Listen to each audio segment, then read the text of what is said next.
सौरभ जरा इकडे ये. खूप लोक बोलतात एज्युकेशन इंडस्ट्रीमध्ये मेटा थ्रू काही रिस्पॉन्स मिळत नाही.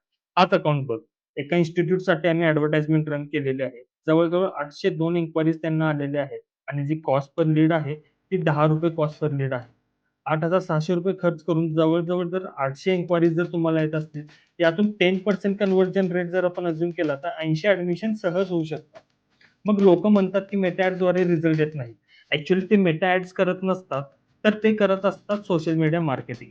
सोशल मीडियामध्ये Instagramवर पोस्ट करणे किंवा Facebookवर पोस्ट करणे याच्या माध्यमातून रिझल्ट येईल याची गॅरंटी नाही. पण जेव्हा तुम्ही पेड ॲडव्हर्टाइजमेंट करता, तेव्हा तुमचा ॲक्चुअल कंटेंट टार्गेटेड कस्टमरपर्यंत पोहोचतो आणि त्यातून इन्क्वायरी जनरेट होतात. म्हणून मी नेहमी लोकांना सांगतो, की जर तुम्हाला तुमच्या बिझनेससाठी जर ॲडव्हर्टाइजमेंट करायची असेल, तर सगळ्यात पहिल्यांदा मेटा ॲड्स सुरू करा आणि त्यातून ॲक्चुअल रिझल्ट तुम्ही जनरेट करा.